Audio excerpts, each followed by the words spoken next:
Atha Yoga Anushasanam.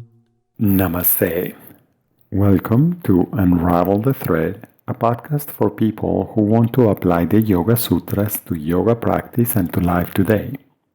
Available online at www.unravelthethread.com. I am Ruben Vasquez, your companion on this journey of exploration.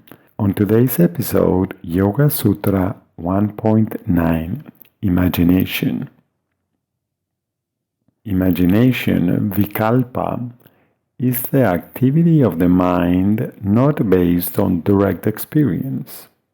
After explaining knowledge and misunderstanding in the previous two sutras, this sutra continues the systematic inquiry into the ways in which human awareness works by defining imagination, vikalpa. Imagination is anything that is created in the mind that is not based on direct experience. Imagination belongs to the realm of ideas. Your imagination plays a role in recreating the stories you tell yourself and others, other people's stories, as well as the stories you have heard many times through your upbringing, education, and social institutions you belong to, all feed into your imagination.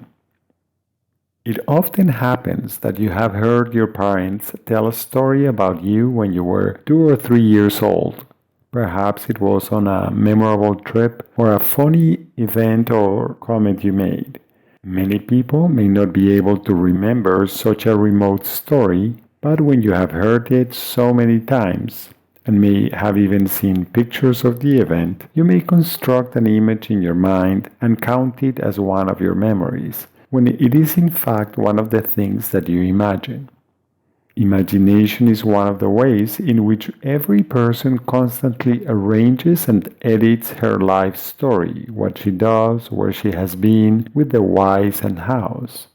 This is an ongoing process that gives you a sense of coherence, that you are a logical and sensible person making decisions based on good information and sound reasoning.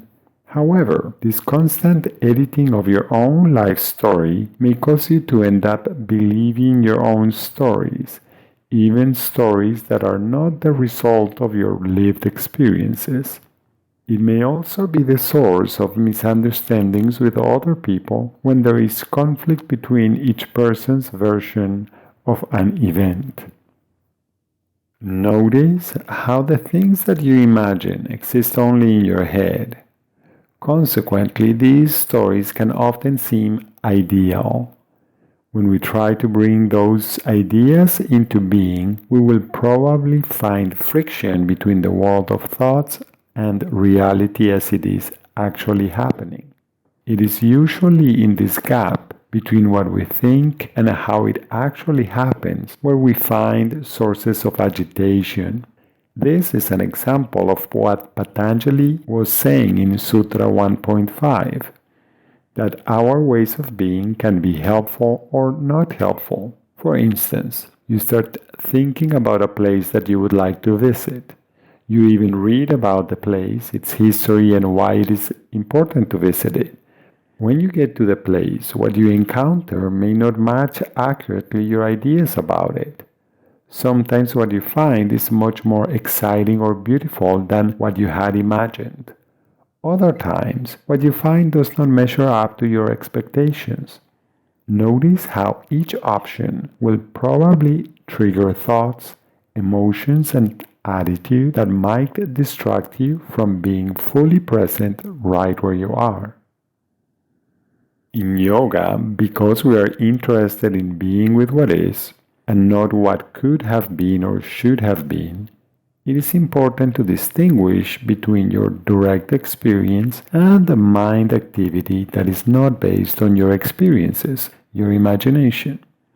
You can make a point to observe closely the contents of your mind to differentiate what you know from what you imagine. You can also listen closely to the stories that you tell yourself in order to examine them for accuracy and relevance. Some of the questions that can guide you in this process include: what stories do I tell myself? What are the stories that I want to hear? Do I believe the stories I tell myself and others? Are my beliefs based on direct experience or on my imagination? You may also explore the contents of your imagination to find out if what you imagine is conducive to greater integration or to fragmentation. Are you using your imagination to visualize a meaningful goal for your life? Or, on the contrary, are you using your imagination to remove yourself from attending to your life consciously? Is your imagination distracting you by adding unnecessary things you need to worry about? Or by imagining what other people might be thinking? Does your imagination contribute to the quality of your participation in your life? As usual, you can be curious about how it feels to chant this sutra. You can choose to chant the traditional version. Shabdanyanupati vastu shunyo vikalpah. Or you may try chanting each word individually.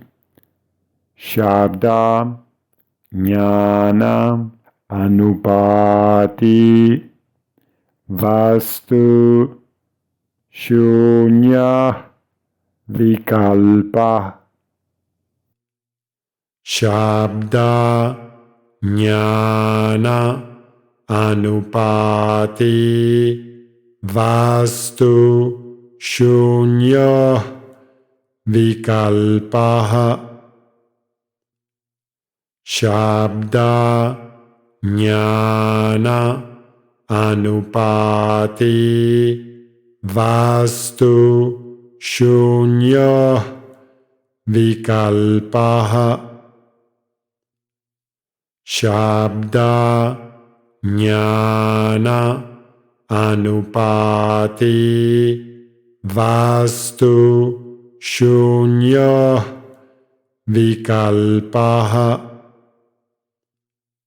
Shabda, Jnana, Anupati, Vastu, Shunya, Vikalpa. Shabda, Jnana, Anupati, Vastu, Shunya, Vikalpa. Shabda, Jnana, Anupati, Vastu, Shunya, Vikalpa. Thank you very much for listening.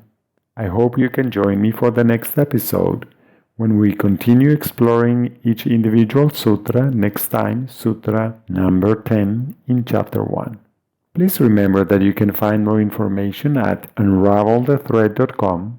I would appreciate it if you could share this podcast with other like-minded people.